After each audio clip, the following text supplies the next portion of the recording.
Jeremiah, the 38th chapter. And let's notice verse number 19. And we're going to look at verse number 20. And Zedekiah the king said to Jeremiah, I am afraid of the Jews who have defected to the Chaldeans, lest they deliver me into their hand and they abuse me. But Jeremiah said, they shall not deliver you. Please obey the voice of the Lord which I speak to you. So it shall be well with you, and your soul shall live. Notice, and Zedekiah the king said to Jeremiah the prophet, he confesses something to the prophet. He said, I am afraid of the Jews. Notice, Zedekiah is the king of Judah. Yet, though he held a high position of power and authority, yet he was afraid of something. If we really look at it closely, he was afraid of people. God was speaking through Jeremiah to give King Zedekiah a word that would cause him to not be afraid, that he could have peace, even though it wasn't necessarily a peaceful time. Come on, somebody. And see, that's how we live. We live surrounded by so many things. And people are afraid of so many things nowadays.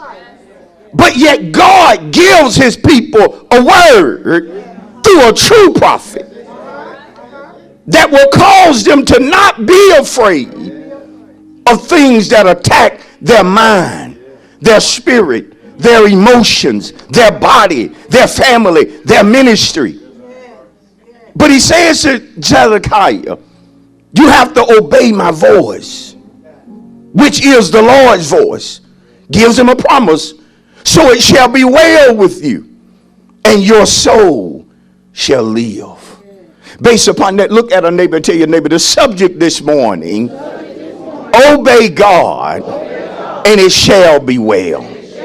Ooh, testify to somebody else. Tell them, if you will obey God, it's going to be well with you. Oh, look at one more person, tell him or her, just obey God, and it shall be well. Tell 2-4, it shall be well. I think when you look and you understand biblically that the word shall connotes a promise being made. The interesting thing about men is that we can make promises that we know we really can't keep. Oh, see, I'm already talking to some of you. I said as men, we can sometimes enter into error by making promises that we really know we can't keep. Oh, Lord. Now, some of the promises we make to people, we intend to keep them. We intend to uphold them and do our very best to come through. Am I right about it? But because we are limited beings, even after giving a promise that we desire to fulfill, how many know we often run into problems that prevent us from doing what we said we would do?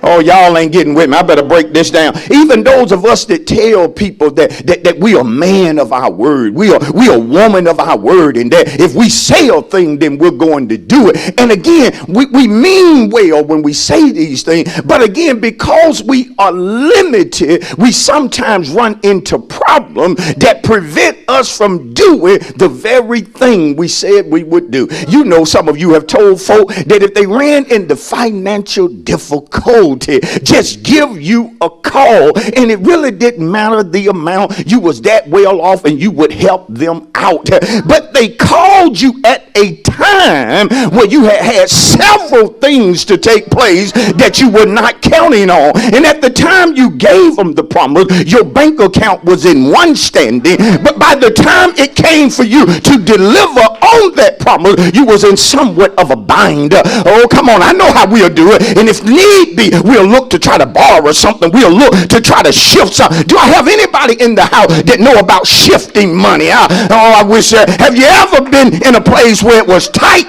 and you had to do some shifting? You had to do some real.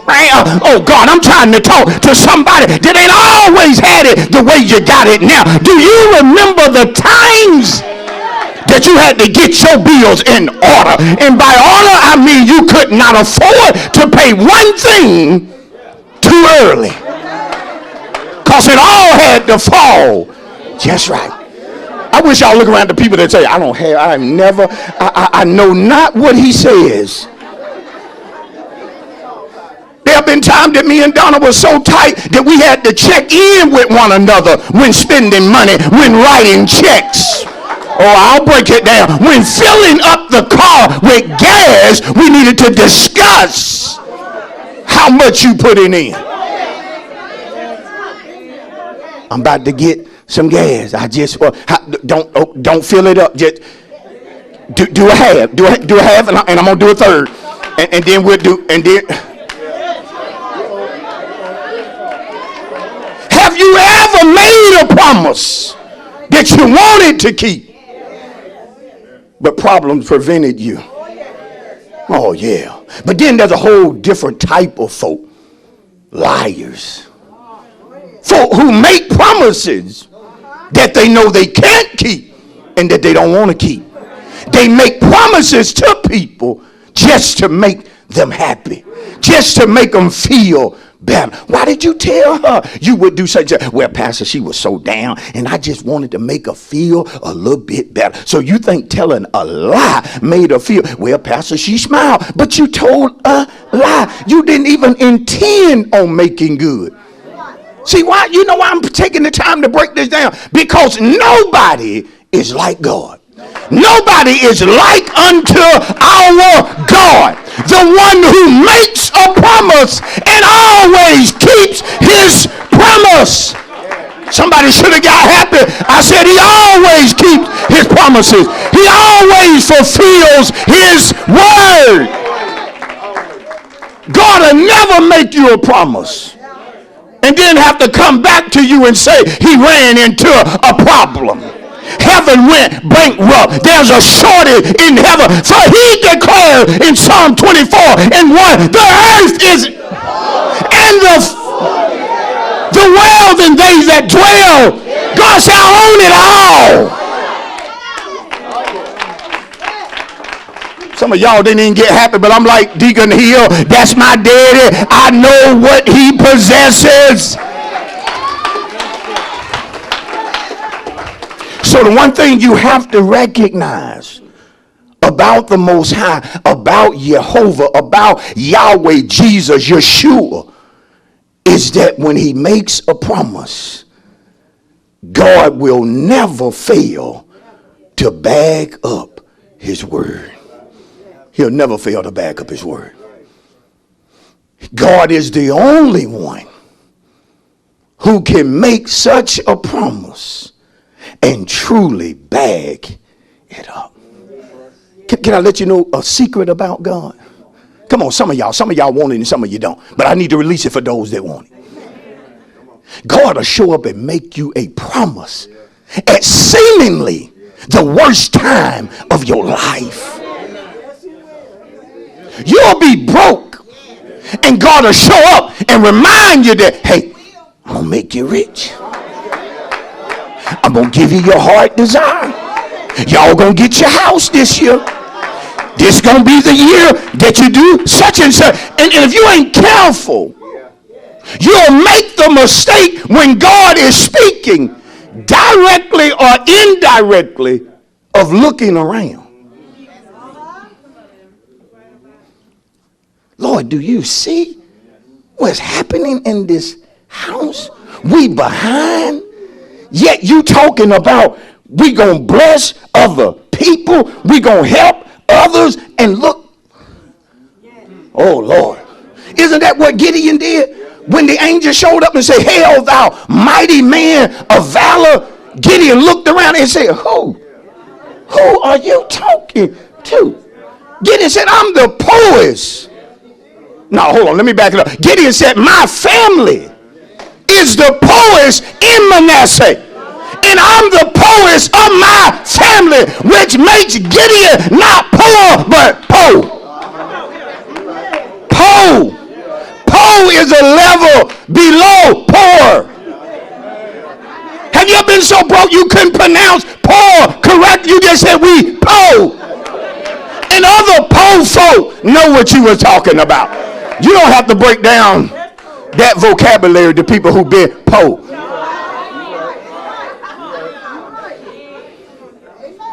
But God made him a promise at seemingly the worst time.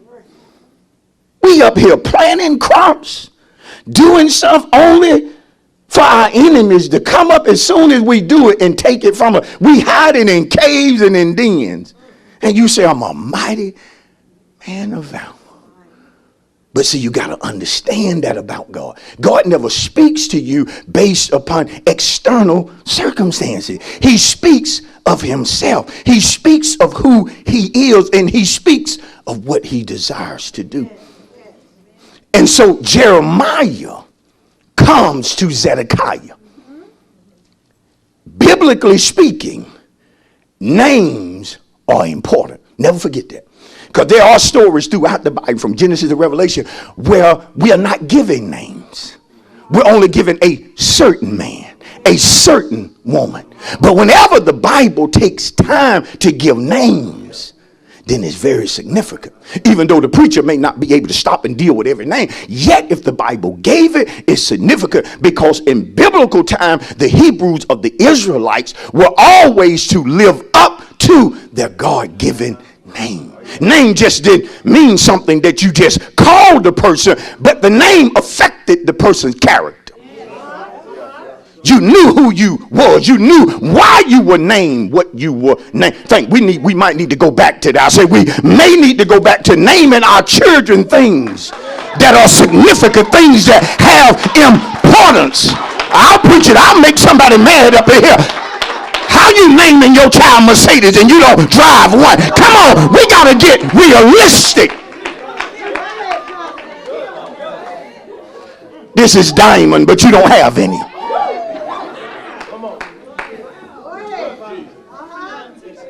It's not a knock to nobody now. Hope ain't nobody in here named Mercedes or Diamond. But somewhere out there,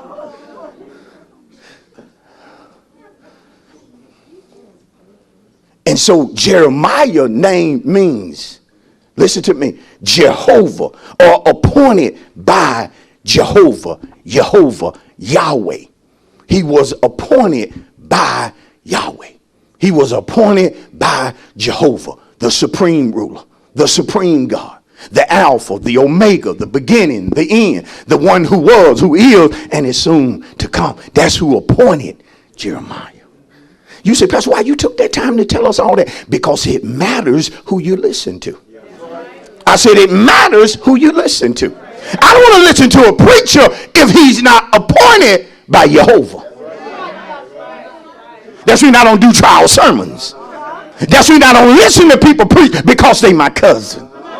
Maybe my cousin, but he ain't living nothing and got a good who. He ain't appointed by Jehovah. But when you show up to God's house, Sunday in and Sunday out, and you know I'm going to listen to a man of God who has been appointed by God, that should mean something to you. I said it should mean something to you. It meant something to Brother James. I said it meant something to Brother James. And in his last moments of his life, when I spoke to my brother, he says to me, Pastor, it is well. The word that God gave me to embed in the spirit and the being of his people, to become a part of his people's makeup, it was still in Brother James. When the nurses said, we're going to do this procedure, understand that when we do it, you may not be with us within the next hour. That's how serious this is. And I heard Brother James tell the woman, let me pray and see what God will have for me to do. And what I love about it is that a nurse who was godly says to him, I understand. Even in that moment, he still wanted to know what would the Lord have for me to do. It don't get no better than that. I say it don't get no better than that. Not in a time where so many people put all their trust in doctors and scientists. I'm coming your way. See, one thing about Zedekiah, when God sent to him a man appointed by him, Zedekiah's name had to do with Jehovah is my righteousness. But he didn't live up to his name. God said a man appointed by him, you should be Jehovah's righteousness. But the word ain't registering with you, Zedekiah. Because Zedekiah is afraid of the Jews who had defected. Let me break this down.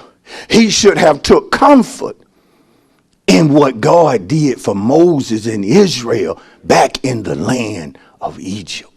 What you talking about, Pastor? How God said he was coming through Egypt and that he would kill the firstborn of every male child, starting from the throne of Pharaoh all the way down to his servant, even his animals. Every firstborn is going to die. And nobody could do anything about the judgment that God released upon Egypt. Just like God, though some of you don't like it, is releasing judgment upon this world. And nobody can stop it. You can't legislate God out of what he created. You can't vote God out of what you ain't in charge of.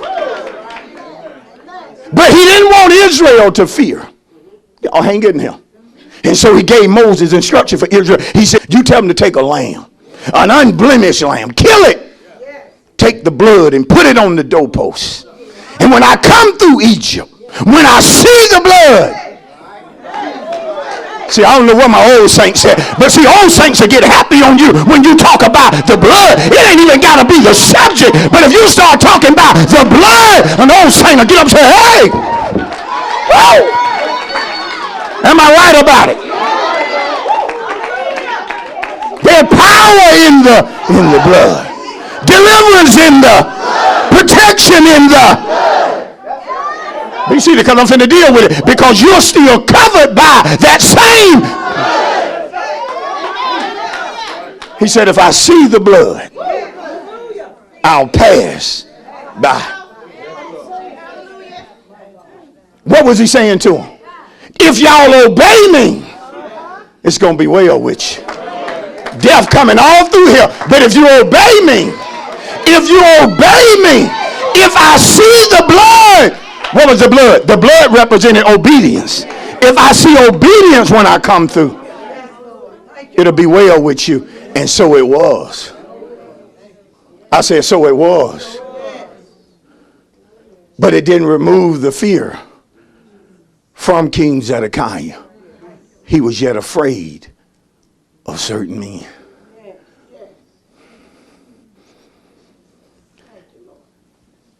And so look at the time that we live in. So many folk worried. So many people constantly live not just battling the spirit of fear, controlled and dominated by it. Come on. Because see, we got to make the text relevant to our lives, or it don't mean anything. It's just a history lesson. But see, God ain't giving out history lesson unless he wants you to learn from the history. The word is always relevant. I say the word is always relevant. See, he got a word from God, but it didn't stop him from being afraid of the Jews. Come on, just like you get a word week in and week out, but it don't stop some of you from being afraid, fearful, scared. Woo! I better take my time right here. COVID. Folks are afraid. I said 2 months ago, before ABC said it, maybe even 3 months, before the CDC said it. God said it through me. There will be different strands. I said, this ain't over. It's recorded. But yet they don't stop some of us from being afraid. We fear COVID. We fear where it's coming from. And when you sit down and eat now, some folks, am I eating COVID? Am I breathing COVID? Am I touching COVID? When it comes to the vaccines, folks are afraid. Folk who have taken the shots are afraid of those who haven't taken the shot. Those who have taken the shots are afraid that they will forever take the shots. And what is the shot doing to me? Most of them, if they hurt in their bodies in any way, they ask themselves, is this a part of the shot? But then those who have not taken the shot, they worry about their jobs, the mandating of the shots. Will I have a job? Will I be able to go in certain place? Will I be able to travel without the shot? Mamas worry about their children. Grandparents are worrying about their grandchildren.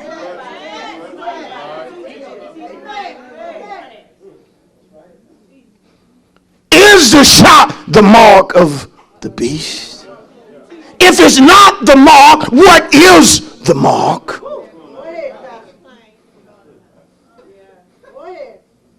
Who is the Antichrist? Who is the beast of Revelation?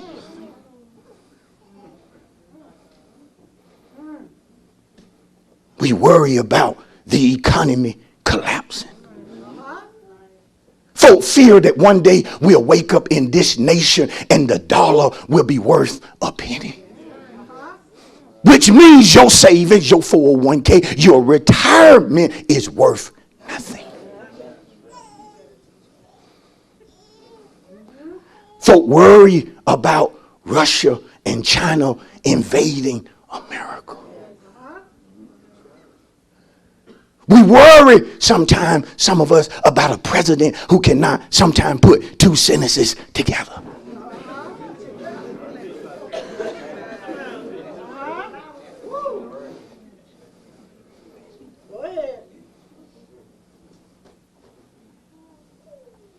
But then God shows up. See, because this is the thing about a man appointed by God. See, there's a lot of folk teaching and preaching on things that God ain't told them to preach or speak about. But they speak about it because they like to get views. And then you have people who want to hear the latest thing. But see, men and women of God who are appointed by God, they only speak what God tells them to speak. They will not speak no more or no less. Oh, I know I'm in the house now. And see, some of us good old church folk, we do our very best around our kinfolk to appear fearless. Oh God, I got to preach on some of y'all. You appear that you can walk on water.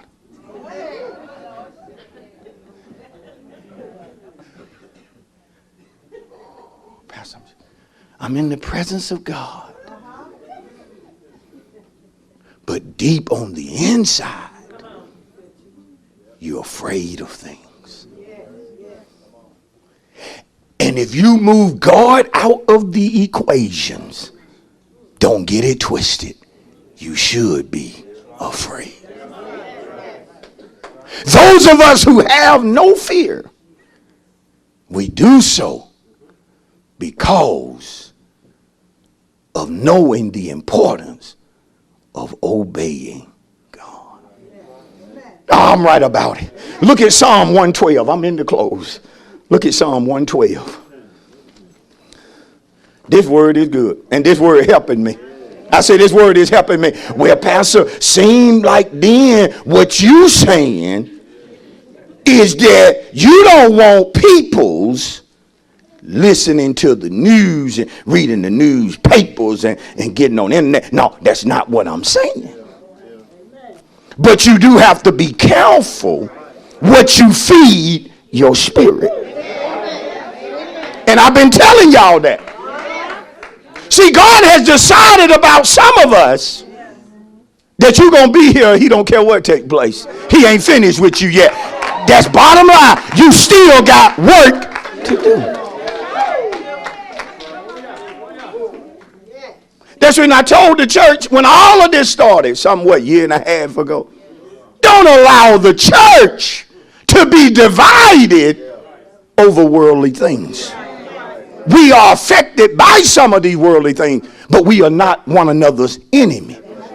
Come on, I'm not your enemy. Well, Pastor, did you get the shot? See, it ain't none of your business. Thank you for watching the Making People Productive broadcast with Pastor Leonard D. Cochran of A Place of Refuge, Noonan. To order your copy of today's message, please call the church office at 770-252-3855 and reference the message number listed below. We want to hear from you. If you have been helped, strengthened, or encouraged by the word, let us know. Also, don't forget to connect with us on all of our major social media platforms to receive exclusive information and updates with all things Refuge Noonan. A Place of Refuge Noonan is located in the city of Noonan, Georgia. If you would like to visit us, our worship times are every Sunday at 10:15 a.m. on location and live at 10:45 a.m. We also have service every Wednesday at 7:15 p.m. via Facebook and YouTube Live.